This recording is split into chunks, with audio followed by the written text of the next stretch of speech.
If you are a lover of affirmations or you've just heard about how powerful they can be, then you are going to love the Daily Affirmations for Women podcast, created by the Women's Meditation Network and hosted by the amazing Jody Agard. Every morning, you'll receive an episode that is dedicated to one specific affirmation, so you can have the space to reflect on it and receive the power within it. Follow and start listening now to the Daily Affirmations for Women podcast on your favorite podcast player.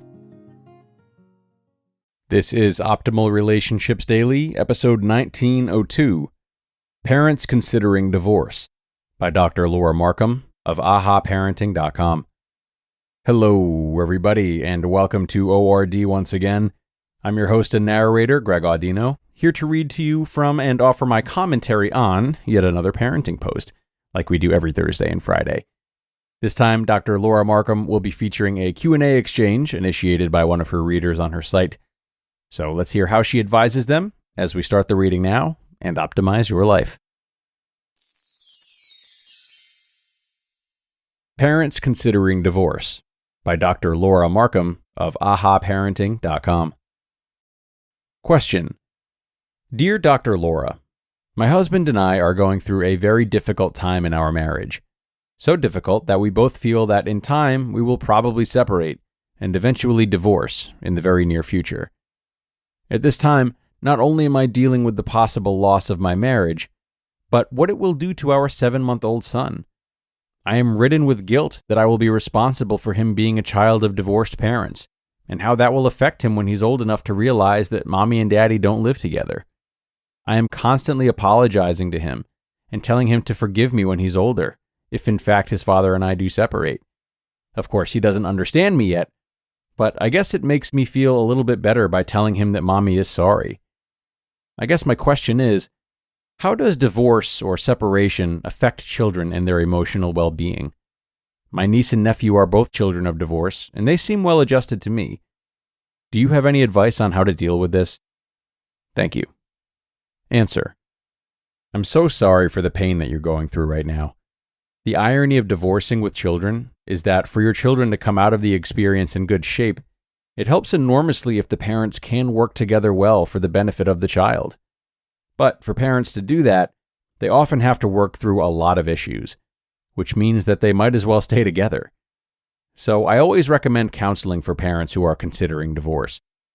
About half of all couples who go to counseling work out their issues and stay together in a growing, happy relationship. Basically, each person in the relationship takes responsibility for growing and for the unresolved issues that he or she has brought into the marriage.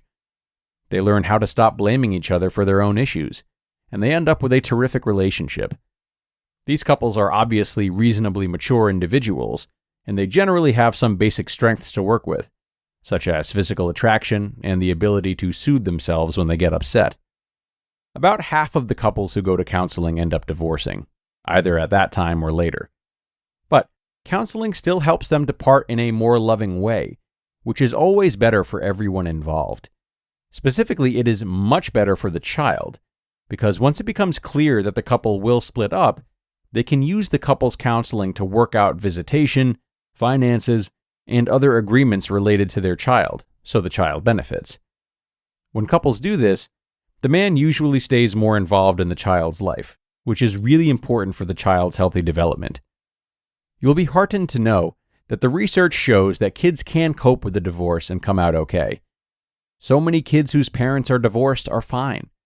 The literature on resiliency shows that one of the most important factors is having a close relationship with at least one parent who is able to help the child with his emotions. Unfortunately, however, many children whose parents make the decision to divorce are emotionally wounded in a way that lingers throughout their lives. The biggest risk factor is poverty, since supporting 2 households is much more expensive than supporting one.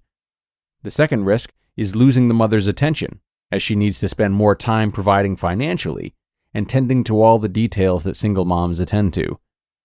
The third risk is if either or both parents find new partners who do not relate well to the child. All of this explains why children of divorced parents, 1. don't do as well academically and are less likely to go to college, partly because they don't have a parent to pay for it. 2. are 25% more likely to abuse narcotics by age 14, and 3 are twice as likely to get divorced themselves. The good news is that we know what the risk factors are that leave kids scarred. The bad news is that avoiding these risks takes enormous maturity on the part of both parents. Besides what I've already mentioned, the top risk factors for kids when parents divorce are 1. When parents keep fighting, 2. When one parent abandons the child or doesn't stay in close contact, and 3. When the child's economic situation deteriorates. In addition, because your son is only 7 months old, he will have the added risk factor of visitation, meaning he will need to spend time with his dad without you there. You may want to think through whether this will really work for you and your son. Many judges are not friendly toward nursing, and they don't honor the need of a baby to be with his mother in the event of a divorce, for instance. Divorce. Protecting your kids. The bottom line is that you have to decide what is best for you and your son. Please try couples counseling before you make a decision, and take good care of yourself so you can be a good mom to your son. You just listened to the post titled, Parents Considering Divorce by Dr. Laura Markham of ahaparenting.com.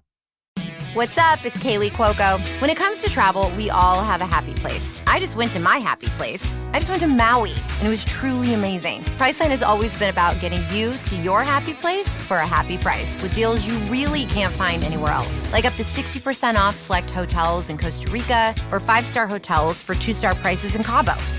Go to your happy place for a happy price. Go to your happy price, Priceline. One of the OLD network's core values is helping you to keep your mind sharp, right? Well, I've been leveling up my focus with Word Collect, which is a free word puzzle app with over 2,000 levels. Word Collect gets harder as you get better, so it's a fun and challenging way to keep your brain sharp and grow your vocabulary. I highly recommend you guys give this fun and addicting brain game a try. And right now, Word Collect is offering you 2,500 coins and 500 gems when you download and play. And those coins help. You'll need them when you're having a hard time reaching the next level. Personally, I have been there a few times, and I'm thankful that they made it easier for me to keep going, because I really don't want to stop playing. After all, the more big words I know, the better I sound on this show, right? So stop mindlessly scrolling through social media and keep your mind sharp. Just go to the Apple or Google store and search for Word Collect. So if you're like me and you want to get fit with your mind and body, download Word Collect for free today. And thanks so much to Dr. Laura for this one. You know, when reading the article, the point that stood out to me was the paradox, right? To navigate divorce well for the sake of the kids, the parents often need to communicate and cooperate just as effectively as if they were together, which is, again, kind of ironic, right? The line "they might as well stay together" was a bit funny. But it also speaks volumes about the intricate nature of relationships, which then makes me think about the other idea she presented, which is that couples counseling helps in either rekindling love or parting on amicable terms. Now, that's really nice. You know, it's not always about mending a broken relationship, but sometimes just about parting ways without setting the whole ship ablaze. And that mindset shift can make a big difference for parents who are considering divorce. And then finally, those statistics about the potential adverse effects on kids. I mean, yeah, they're eyebrow-raising, but here's some food for thought.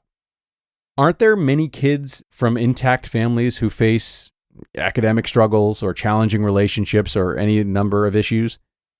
Perhaps instead of solely focusing on the divorce itself, we should consider the environment and the values that we're instilling in our children.